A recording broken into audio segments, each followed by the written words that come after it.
Do you ever wonder how big the creator economy is today? Well, according to Goldman Sachs Research and a study they did earlier in 2023, today it's $250 billion. By 2027, it's estimated to reach $500 billion. That's more than $500 billion a year in that creator economy. Now, in terms of the number of creators, there are more than 50 million global creators across the world right now. And we're talking multiple platforms, different ways of generating revenue, but it is expected to continuously increase by 10 to 20% in the next 4 years.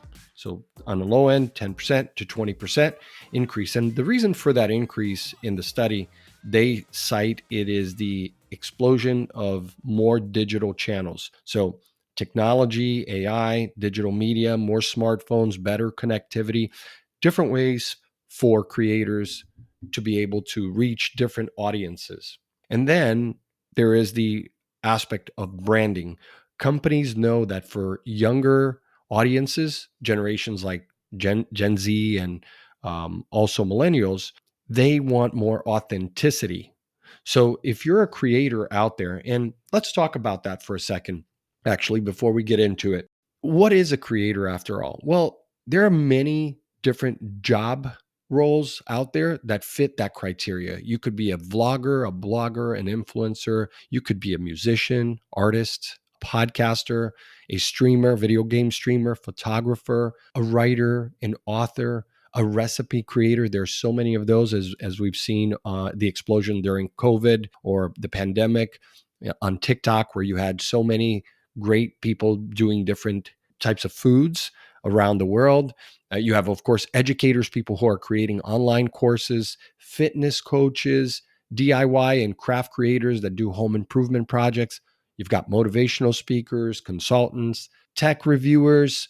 You've got web and software developers. I've seen so many attorneys even leave their profession to go become TikTok influencer or creators to give that kind of advice out there. We've seen in the healthcare space, doctors allocate a certain number of hours every week to doing videos because they know it drives business for them. Of course, graphic designers, event planners, anybody in the wedding industry, that is pretty huge as well. And of course, e-commerce owners. But for brands, what that means is as the number of creators go up, that means that the demand is going to probably be relatively higher, but you're going to have more creators out there. So for you, if you're one of the creators that I just mentioned, you need to have the right tools in place to be able to share your content, to be able to understand how you can best monetize your audience. And for that matter, grow the audience. How do you communicate with them? And so it's really important to do that because just signing up for an affiliate program is not enough.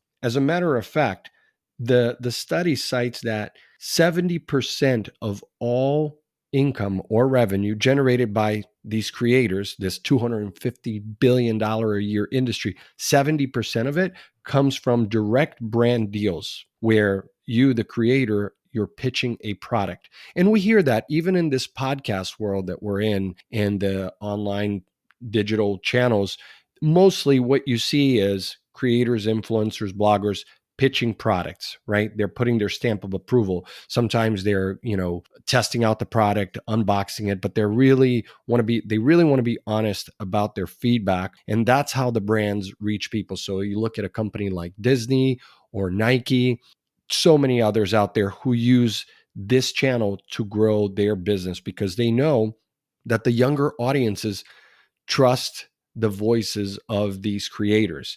Now, not all creators are equal. Let's just, start there. The fact that only 4% of all these millions of creators, only 4% are deemed professionals.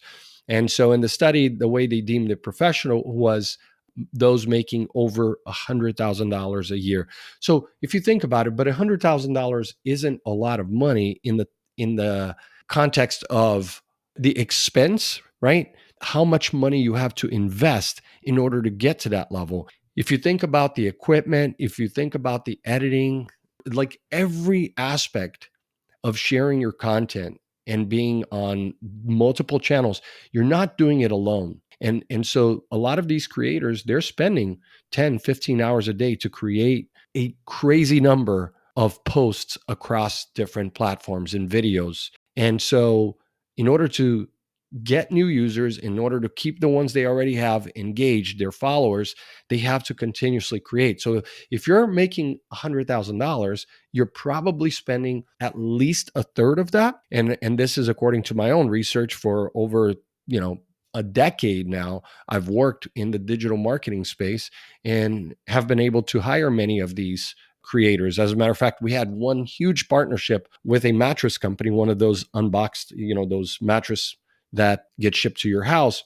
And we used to have a ton of bloggers and creators and mommy influencers who used to sell the product for us, and we pay them on a commission basis. And the ones that had bigger channels that were, more than 100,000 followers, we would then give them an actual percentage plus some bonuses and whatnot. And then the ones that had more than a million, we would just strike a deal where we actually pay them a static advertising cost. So sharing the ad revenue is one way to do it. And then you have the creators who are, just building subscription products like online course creators that I was just mentioning.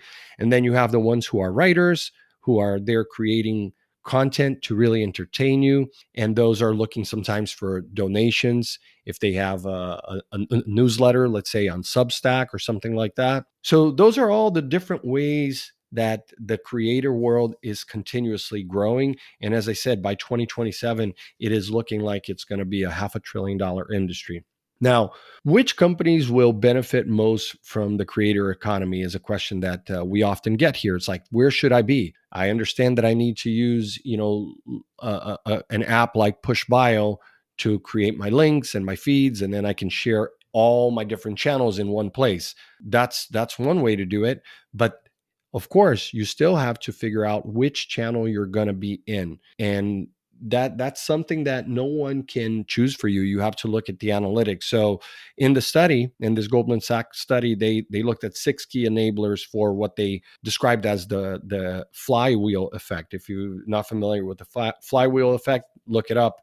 There's been a few books written on it. But basically, there are 6 key enablers. The first one being the ability to scale. So large user base with diverse interests, right? So there's so many niches out there for creators to reach, and brands like that because they want to get into smaller groups. Those types of transactions convert at a higher rate. Access to capital, diverse revenue base is something that a lot of these VCs and hedge funds, that's what they're looking for. How can I get a diverse revenue base, which then means I'm able to reach more audiences, and you're able to grow your different lines of businesses, right?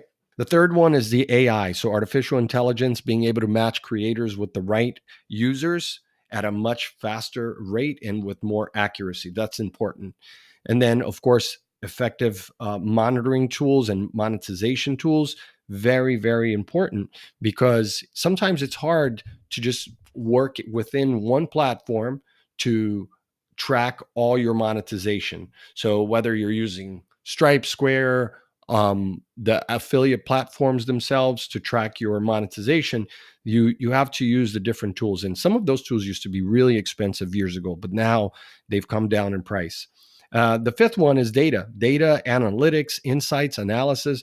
Be transparent on the engagement is huge. When you're a creator and you're pitching a brand, you have to be transparent. You have to show your analytics. You have to show what kind of engagement you have, the retention that you have, and what kind of conversion you can expect to get for their brand or product. Because if you can't show a brand or a company what kind of conversion they can expect, they're not going to close with you. And so you might be creating all this great content, but brands are passing up on partnerships with you because you're not transparent. So use the analytics tools out there to be able to show brands that you are able to get your users to engage and then follow through whatever link that is or product, and be able to grow their lines of businesses, right? It's a win-win for everyone.